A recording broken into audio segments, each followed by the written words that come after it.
What's up guys, NepentheZ here and welcome back to another MFL video where we are now going to take a look at match day 3 results and the progression from the teams otherwise and how everybody is getting on. It has been a good start to the season for me, taking some unexpected results, draws and wins with the kind of lesser teams, but the progression hasn't been as swimming as I would have hoped until kind of today. As you can see from my top players though, we have had no movement with our top 5 so far. And we are going to start today off in the progression section. Before we get into this though, guys, if of course you want to join in with MFL, you have got, at the time of recording this video, less than 24 hours for late registration to get involved in start of season 4 with your own club. After that, tomorrow I will show you how to get involved with not your own club. But if you want to use this link here or in the pinned comment or in the description, upon purchasing your first club, you will get 1 card for free, 1 player for free. And I talked yesterday a little bit about the guy that entered into one of my leagues and how he's got the club and then is kind of doing everything else through the agency for free. I really like that strategy. He's actually a viewer and responded in the comment section of that video. So you want to go check that out, feel free.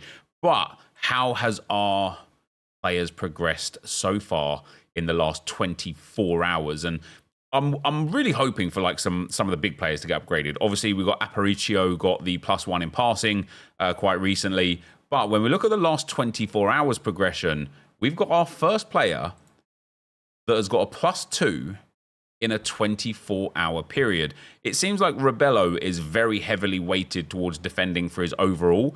He is now 1 rating away. Let's zoom in here a little bit for you guys so you can see. He is now 1 rating away from hitting that next scarcity and moving up to a 55 rated player. But I just really like the fact that he started this season as a 52. And then, well, after the match yesterday, he went up to a 53. And then after training this morning, he went up to a 54. And if we look at him on his actual player page, he has gained 3 shooting this season and 3 defending as well. So obviously the shooting I don't really care about, but that defending boost is magnificent. And it's not like he's playing incredibly well or anything. He's just on that spike. So I'd like to really hope that we could see him push on to that 55 rated in the next 24 to 48 hours. Because if he can, we might have a player that's about to go. And that would be really, really nice for me. And of course, it would be really, really nice kind of for him. He was born in season 1.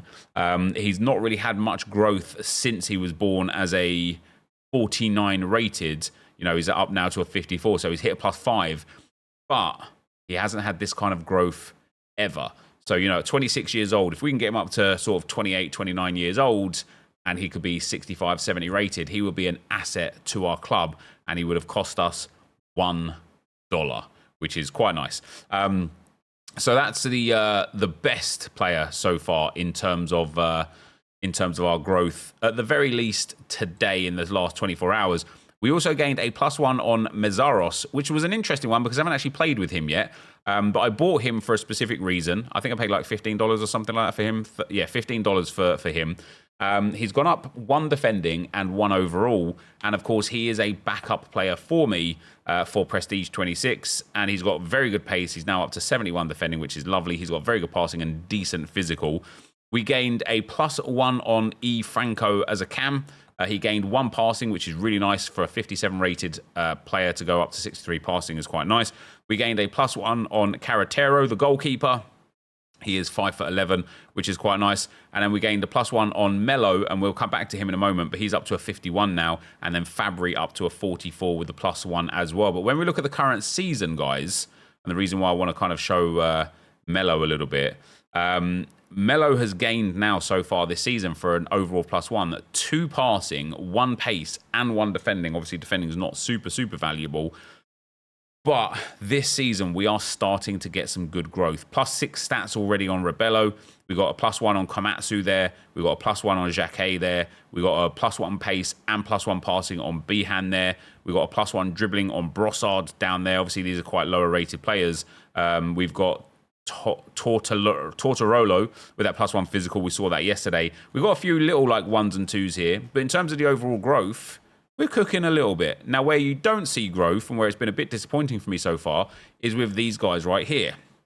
The reason why these guys are obviously important to me is because I loaned these out instead of using them to my own advantage this season because I wanted them to, A, help me get some more MFL, but obviously, B, get the kind of experience of playing with and against better players.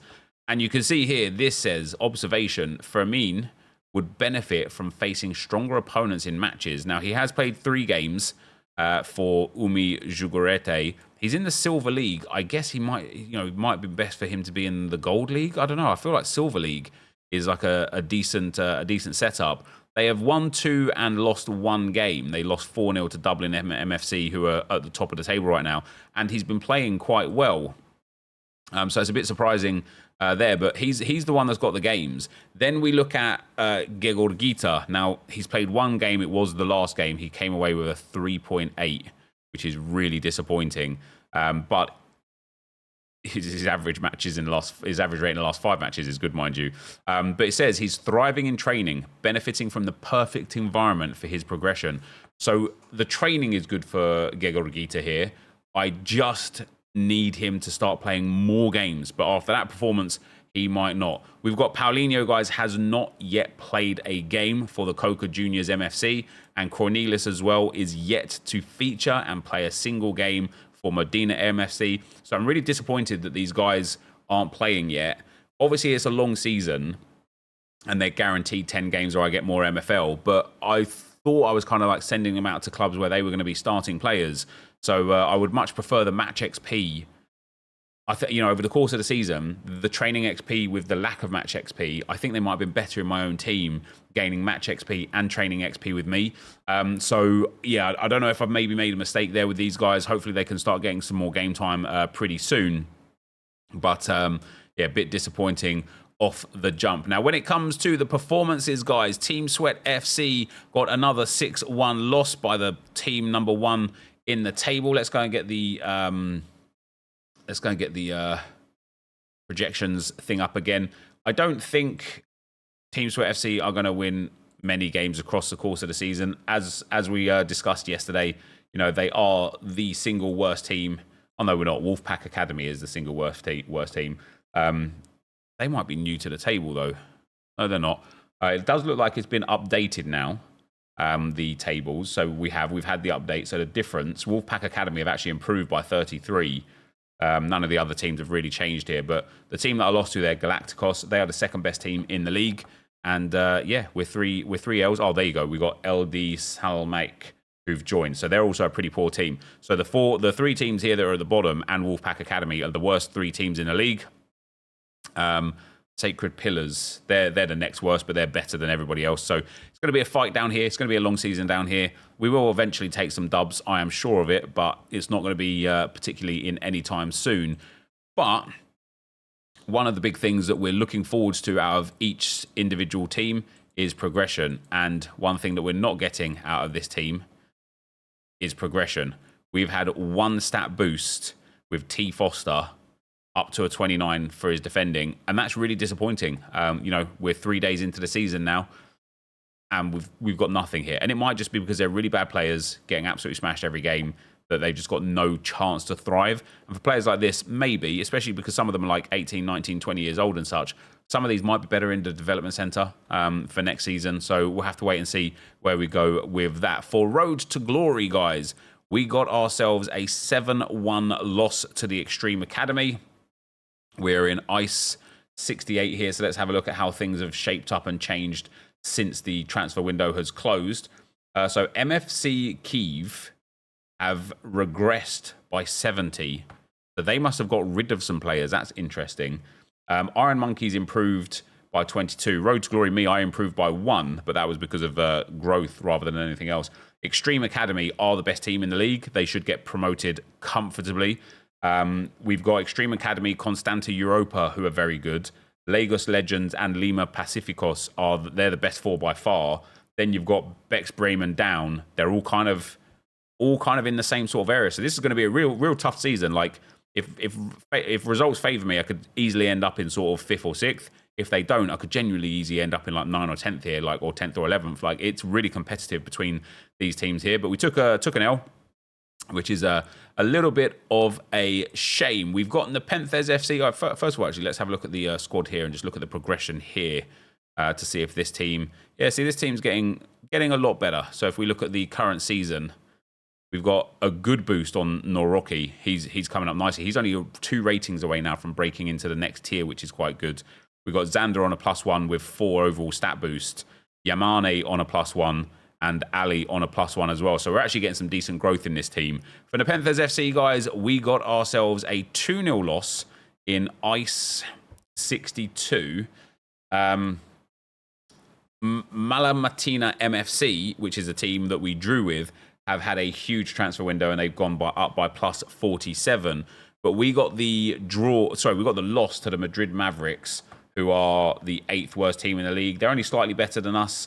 But yeah, we took that 2-0 L. As we've seen, Shawning is now in the league as well. So this is a league I just expect to also lose a whole bunch in. The fact that we've got 1 point already is quite nice. But the fact that as soon as Shawning gets any points at all, we're basically on the bottom of the table is not quite nice, but it's going to be one of those seasons. And then when we go into the squad and go into the progression here, we've had Rebello doing very well. And as you can see, we're getting a lot of progression in this team. This team is looking good for actually getting better. And we're so close, actually, to the 3 or 4 teams above us in terms of best 16 average, that it's not impossible that as the season goes on, we can get strong enough to kind of catch up and keep up.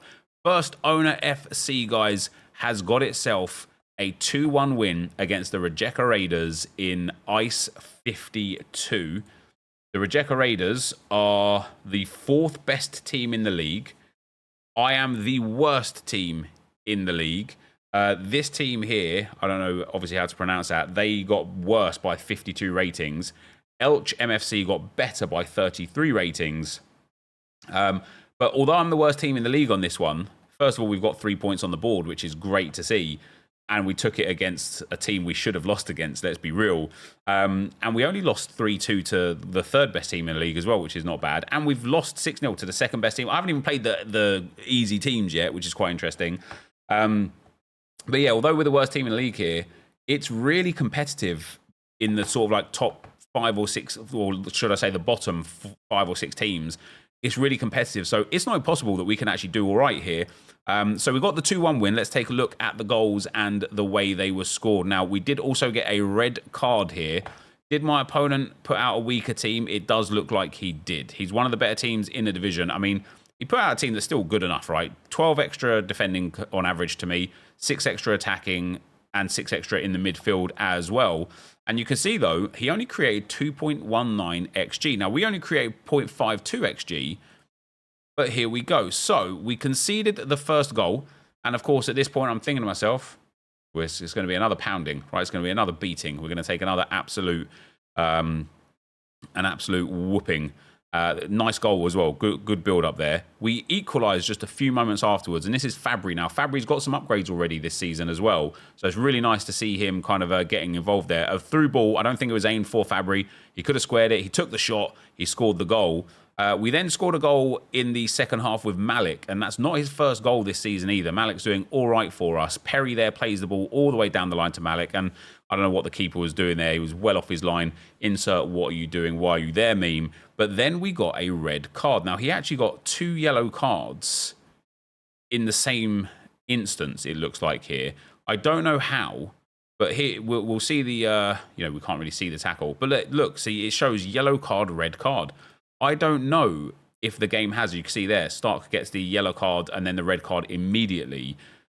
I don't know if the game has arguing with the ref or anything in it, but it's really peculiar that he got the yellow and then immediately the red. And when I went down to 10 men here, obviously I'm thinking, now I'm screwed. What's really interesting is look at that. Bomb, bomb, bomb, bomb, bomb. Like 6 players getting yellows and one of them turning into a red. But yeah, I thought I was screwed at this point. And you can see at this point in the game, after just 67 minutes, my opponent has only had 1.16 XG. We're in a really, really strong spot here in terms of performing well. And it's a testament to kind of like the way the team is set up, the way the tactics are set up, the way the players have got good stats in key areas. And so it also gives me a lot of confidence for the rest of the season, thinking and hoping that actually maybe we can end up finishing in that sort of like 8th, 7th spot in this table. That would be delightful. It would be unexpected, but it would be really, really nice. So a really unexpected win there for one of the worser teams. And it wasn't like I beat one of the other really poor teams. We beat a good team on this day. However, the main team, Prestige 26, guys, it wasn't a good result. We lost to Guayaquil. We're obviously in Stone 34 here. This was a bit of a painful loss. Guayaquil did go up +4. In general, though, the strength of the league didn't change for the rest of the transfer window. This was a really disappointing loss just in general for 2 reasons. Number one, it was a game that I feel like I had the quality to win. But number 2, I missed some really, really, really simple chances. You can see here, he's got 1.97 XG and scored 2 goals. I've got 1.42 XG for no goals. And they came, I don't want to say against the run of play because my opponent did create a lot of chances here as well. But every highlight that kind of came up was me having an attack. And then I think his XG mostly came from, yeah, look at this. By the time he scores his goal, I'm at 0.77 XG and he's at 0.27. And so, 30 minutes into the game, I'm thinking, nice, this is going to be easy. A long shot catches a keeper out horrifically. And then by the time the second goal went in, again, we're reasonably even with XG. I'm still sitting here at this moment hoping we can snag a draw here. At that point, it wouldn't be the worst thing in the world. Dunker gives away the ball in a bad area. We get countered. Keeper makes a mistake, parries it into his own goal. We end up conceding again, and then the game kind of filtered out from there. So a really disappointing loss there, guys. A really disappointing loss because I just wanted this team to, especially in its first 5 games before I end up playing the big boys and before the cups come, I really wanted to get like 15 points from 15. And so now we've only got 1 team in the league, Boro Azteca, who are the 3rd best team, with a perfect record, and they've kept 3 clean sheets as well. Obviously a long season to go yet, but that's where we're at with the results. Now, the other thing that happened yesterday, guys, is that the cups were drawn. So if we go to my HQ and look at the schedule here, just look at my clubs, we have been drawn into, and feel free to let me know if you guys are in the same cups as me. We've got the Aspirants Cup Tier 52, Tier 50, Tier 48, and Tier 39, and then the Rivals Cup Tier 14. I was interested to see whether or not my Stone team got put into the Aspirants Cup or into the Rivals Cup. Obviously, some Stone teams will be in the Aspirants Cup. I'm quite happy that we got put into this cup for 2 reasons. Number one, I am playing against much better teams. Every team that I'm playing against is also a Stone team, which is really, really good. If we get a single win, every win is going to give us 370 MFL, which I really like this addition from MFL, to be fair, because it's, even if you win just 1 or 2, you're going to pick up almost 1,000 MFL, which is great. Like really, really great.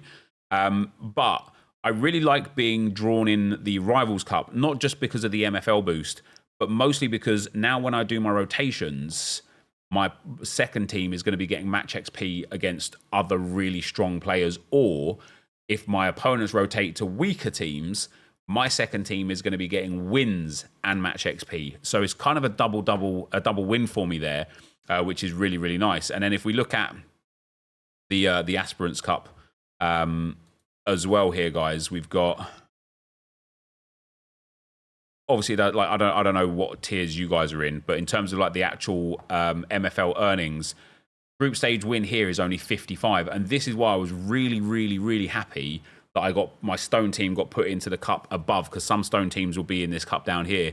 Because if I had my Stone team down here, even if I got 6 wins out of 6, I wouldn't make as much MFL as just getting 1 win in the current group stage. So yeah, hopefully this will be the start of us banking some MFL for the back end of the season. Obviously, we're still just at the front of the season, but it is getting time to think about rotations for all of my teams. Actually, I haven't actually done any tactics or any rotations yet. A lot of the teams that I've got, for example, Team Sweat here, the rotations are just 1-for-1s, right? So the way that I personally like look at it is I just click on the goalkeeper. He's at 97, 49 rated each. I'm just going to put him in for that next spot. We go then look at the right back. So we've got a 50 rated right back that's not even playing. I think that's because he doesn't become 50 rated when he gets in there. Ackerman is down at 94 rated. Let's put him in there. So he goes down to 48 rated as well. So it's probably the defending that I was looking at there as to why I put the other player in. A left back, we're just going to swap out Santana. At centre back, we're just going to swap out Warren and Holmes.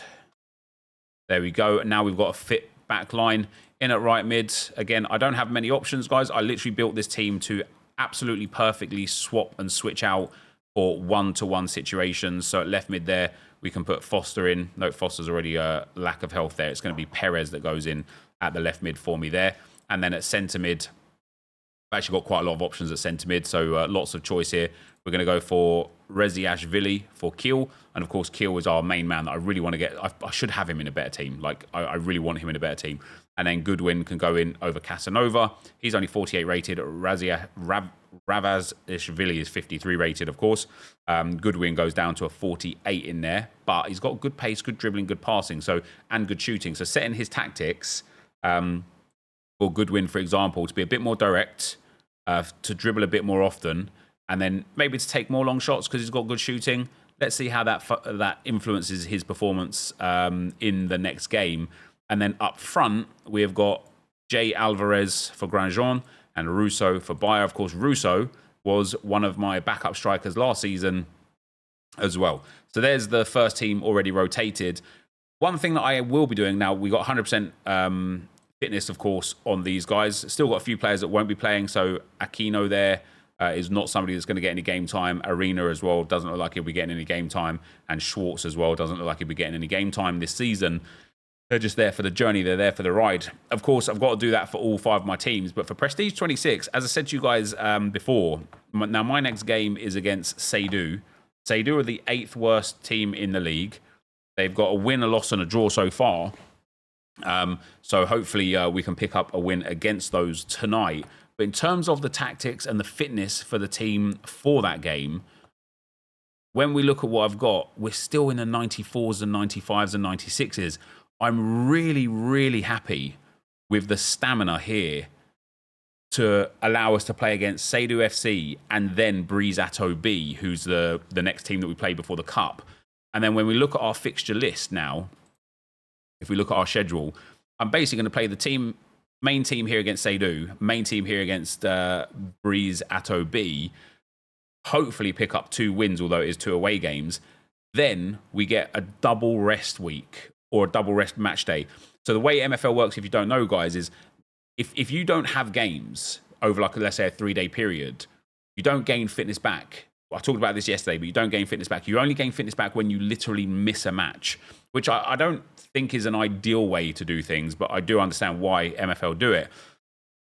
We're going to put our second team in here against Eagles FC and then get our second team in here again against Forqueras United, which is going to be a double rest day, which means my main team, even though they're going to be down in the low 90s, maybe some of them in the high 80s, and we will have that lack of fitness touch just for the Stone League 5th game here, they're going to get that double rest week, and they're going to be really, really fit then for the Kamikaze Koalas, who are the 7th best team in the league. They're slightly below me.